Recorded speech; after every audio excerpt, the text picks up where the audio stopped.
Faldonza. Y'all don't look that much different. But how'd you get way up there? And how'd I get way down here and all this?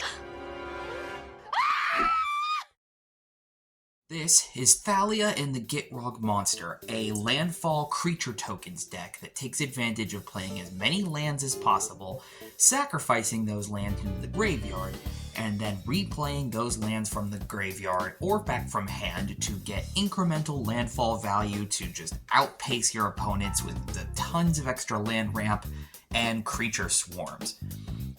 This copy I have here is the Champions Day promo that I earned to actually make this deck in the first place. They read that it is a 4/4 with First Strike, Death Touch.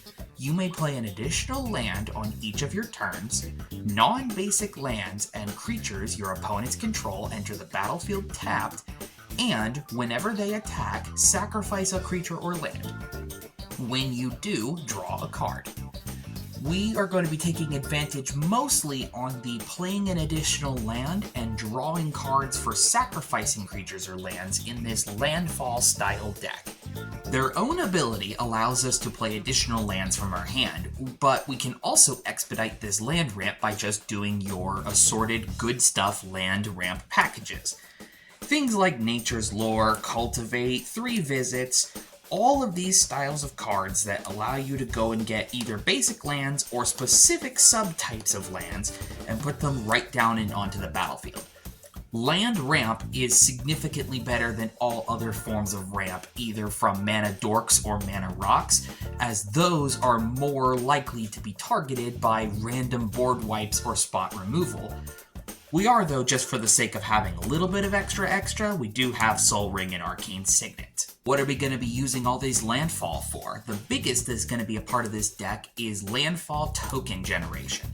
Tons of effects in this deck that either create a token off of a land coming into the battlefield or a land going to the graveyard. These are going to be what generates our attack force that we can either use for attacking our opponents or sacrifice fodder to Thalia and the Gitrog's attack trigger.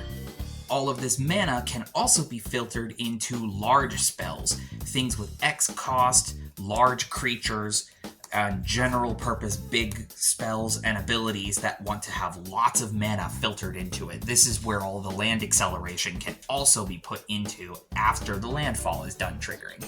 We also play a variety of other spells in the deck that either care about boosting our landfall, caring about the amount of lands we have in play, or lands that we have in our graveyard.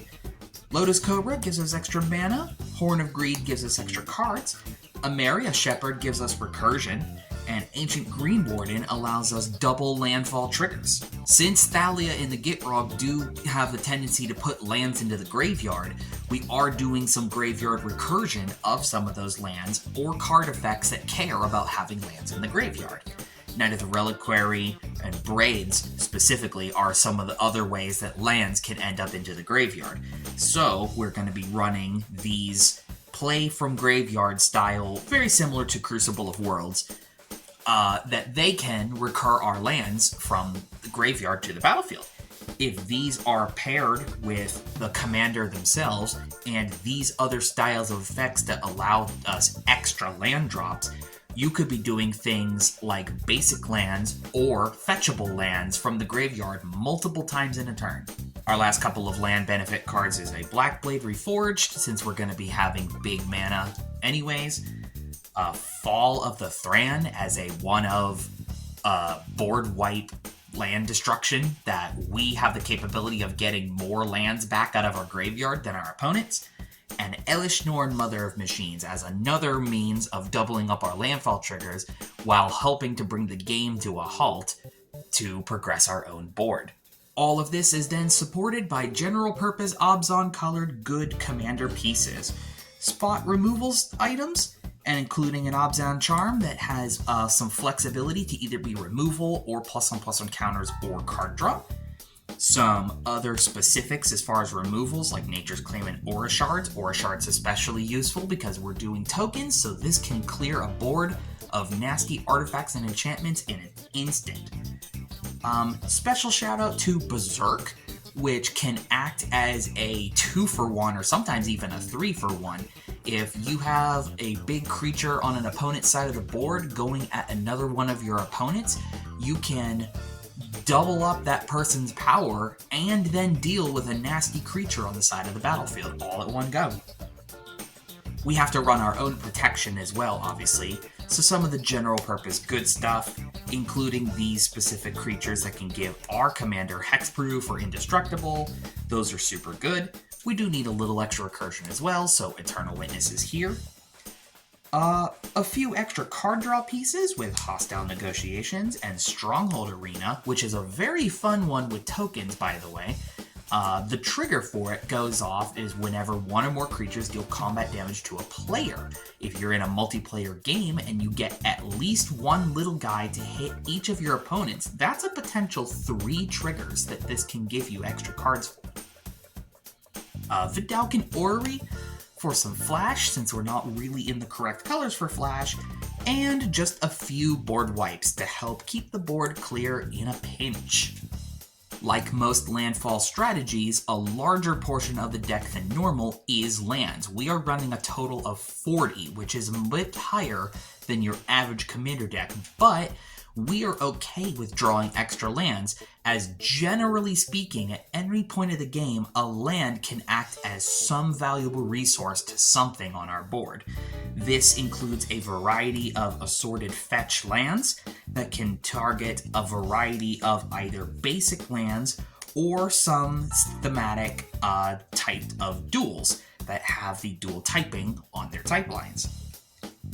A fun one we have in here as well is a pair of Ravnica bounce lands. If you happen to find both of these pieces all at one go, if you're looking to just do infinite loops of landfall, the 2 bounce lands can pick each other up for as many times as you have land plays for the turn. So if you are not looking to play any extra lands from your hand or graveyard, these bounce lands can just bounce each other back and forth for as long as you need them to just perpetually build up landfall. The rest of the deck of lands is basically just basics and a few other dual utilities. One particular shout out I wanted to give to is Flagstones of Trocaire, a legendary land that taps for a white. However, it has an ability of when it is put into a graveyard from the battlefield, search your library for a plains and put that onto the battlefield. Playing Landfall is a very fun and powerful way to build a commander deck. This color combination with this type of commander is a very unique and fun way to do that sort of strategy.